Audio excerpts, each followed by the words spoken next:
Bharatiya Janata party के प्रदेश अध्यक्ष व विधायक हेमंत खंडेलवाल ने मध्य प्रदेश के बजट 2026-27 को ऐतिहासिक बताते हुए कहा कि मुख्यमंत्री डॉक्टर मोहन यादव के मार्गदर्शन और वित्त मंत्री जगदीश देवड़ा द्वारा प्रस्तुत 4,38,317 करोड़ रुपए का यह अब तक का सबसे बड़ा बजट प्रदेश के समग्र विकास की दिशा में मजबूत कदम है।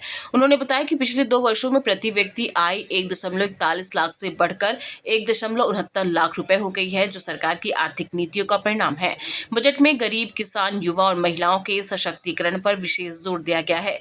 किसानों के लिए 1 लाख सोलर पंप, प्राकृतिक खेती को 1 लाख हेक्टेयर तक बढ़ाने का लक्ष्य और फसल बीमा के लिए 1300 करोड़ रुपए का प्रावधान किया गया है। महिलाओं के लिए लाडली बहना योजना पर 23,000 करोड़ से अधिक, 5700 महिला हॉस्टल निर्माण, सुरक्षा और पेंशन पर विशेष ध्यान दिया गया है। युवाओं के लिए 25,000 करोड़ के ऋण प्रावधान और खेल विकास के लिए 815 करोड़ तय किए गए हैं, जबकि ग्रामीण सड़कों, मंजरे, टोले, कनेक्टिविटी, शिक्षा में 294 नए विद्यालय, स्वास्थ्य क्षेत्र में लगभग 23,000 करोड़ और शहरी परिवहन के लिए नई ई बस सेवाओं का विस्तार किया जाएगा। 1 लाख करोड़ से अधिक की ये पूंजीगत व्यय से अधोसंरचना को गति देने और 2047 तक विकसित प्रदेश के लक्ष्य को ध्यान में रखकर तैयार किया हुआ है। आज हमारे वित्त मंत्री जगदीश देवड़ा ने 4,38,000 करोड़ का एक ऐतिहासिक बजट पेश किया। मैं समझता हूँ कि अब तक का सबसे बड़ा बजट हमारे मुख्यमंत्री जी के मार्गदर्शन में ये वित्त मंत्री ने पेश किया।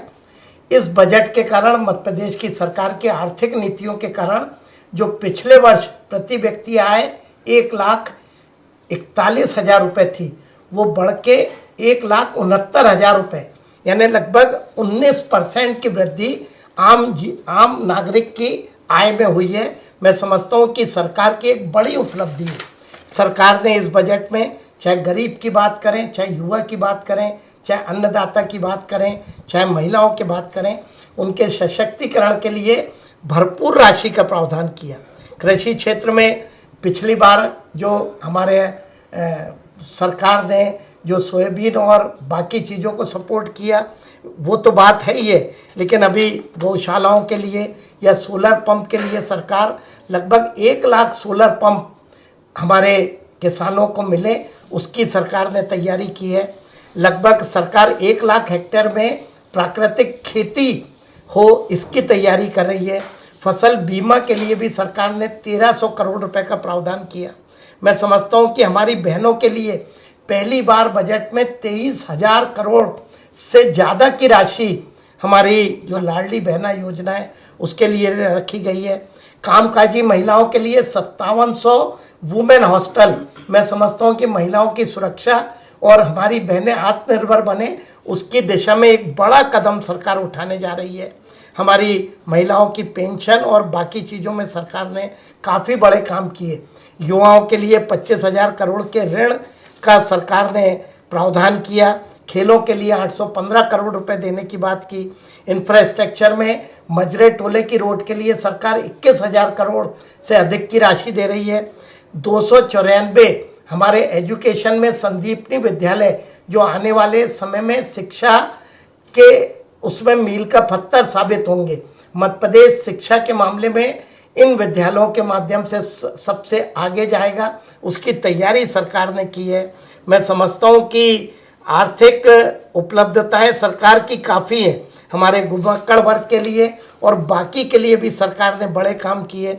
हमारी जो जी राम जी योजना है उसके लिए इस बार सरकार ने 10,000 करोड़ से ज़्यादा की राशि रखी है। मैं समझता हूँ कि ग्रामीण जीवन बदलने में ये जी राम जी योजना, जिसमें राज्य सरकार का 40% शेयर रहेगा, एक बड़ा योगदान देगी।